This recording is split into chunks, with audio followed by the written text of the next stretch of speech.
Palau পৃথিবীর ক্ষুদ্রতম দেশগুলোর একটি। 459 বর্গ কিলোমিটার। এই দেশটিতে মোট জনসংখ্যা 25,000-এর কাছাকাছি। আয়তনের দিক দিয়ে এটি বিশ্বের 10ম ক্ষুদ্রতম দেশ। 1500 সাল নাগাদ স্পেনের সাম্রাজ্য এই দ্বীপ রাষ্ট্রটি দখল করে এবং শাসন করতে থাকে। ঐতিহ্যগতভাবে এর আগে দেশটি স্থানীয় আদিবাসীদের দ্বারা শাসিত হতো। 1899 সালে স্পেন মার্কিন যুক্তরাষ্ট্রের যুদ্ধের সময় জার্মান পালাউ দখল করে নেয়। পরবর্তীতে প্রথম বিশ্বযুদ্ধের সময় জাপান সাম্রাজ্য পালাউ দখল করে।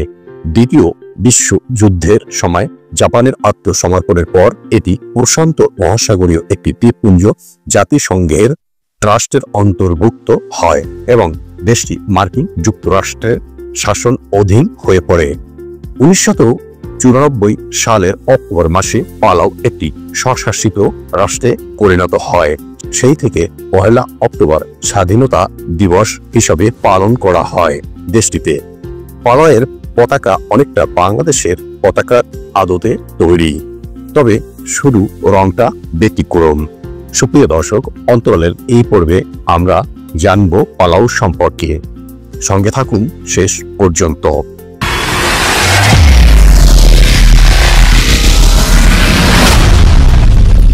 পালাউয়ের সরকারি নাম রিপাবলিক অব পালাউ। এটি প্রশান্ত মহাসাগরে অবস্থিত একটি স্বাধীন দ্বীপ দেশ। ফিলিপাইনের প্রায় 850 কিলোমিটার পূর্বে অবস্থিত। ছবির মতো সুন্দর, গোছানো আর ছোট্ট সুন্দর দেশ পালাউ।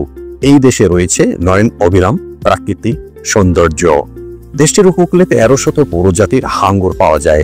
এখানে হ্রদে ভেসে বেড়ায় লাখ লাখ জেলোফিশ। সামুদ্রিক প্রাণী সংরক্ষণে ভীষণ সচেতন তারা। অর্থনৈতিকভাবেও এই ছোট্ট দেশটি অনেক সমৃদ্ধ। দেশটির আয়ের প্রধান উৎস পর্যটন, এছাড়া কৃষিকাজ এবং মাছ শিকার করেও দেশটির একটি বড় সংখ্যক নাগরিক আয় করে থাকেন। পালাউয়ের সরকারি ভাষা পালাওয়ান এবং ইংরেজি। বয়স্কদের অনেকে জাপানিজ ভাষায় কথা বলে থাকেন। দেশটিতে কোনো রাষ্ট্রীয় ধর্ম নেই, তবে অধিকাংশ মানুষ খ্রিস্ট ধর্মে বিশ্বাসী। দেশটির 80% মানুষ খ্রিস্টান, বাকিদের মধ্যে 6% স্থানীয় ধর্ম পালন করেন। দেশটিতে প্রায় 3% মানুষ মুসলিম, 11% অন্যান্য ধর্মের মানুষ বসবাস করে।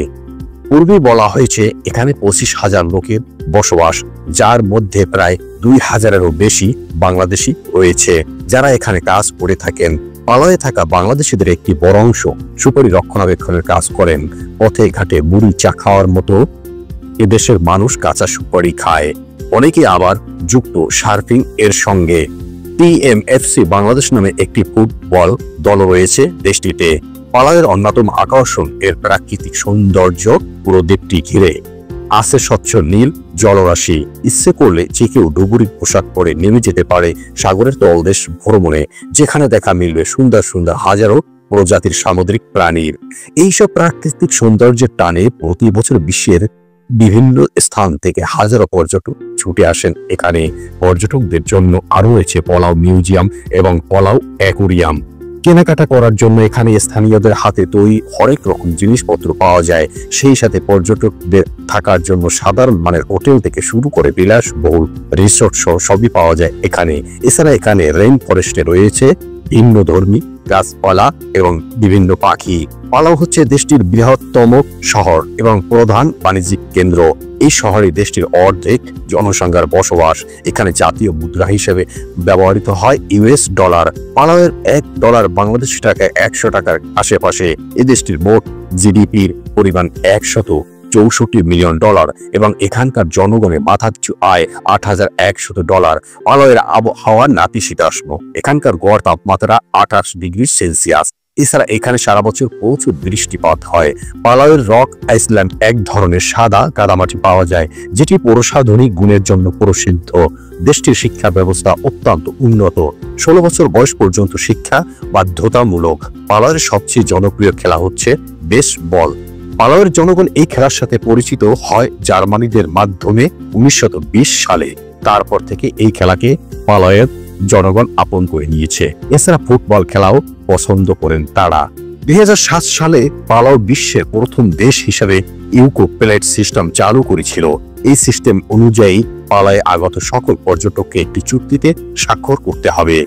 এই চুক্তি নিয়ম অনুযায়ী পালায় থাকাকালীন সেই পর্যটককে একজন পরিবেশ বান্ধব এবং সচেতন নাগরিকের মতো আচরণ করতে হবে।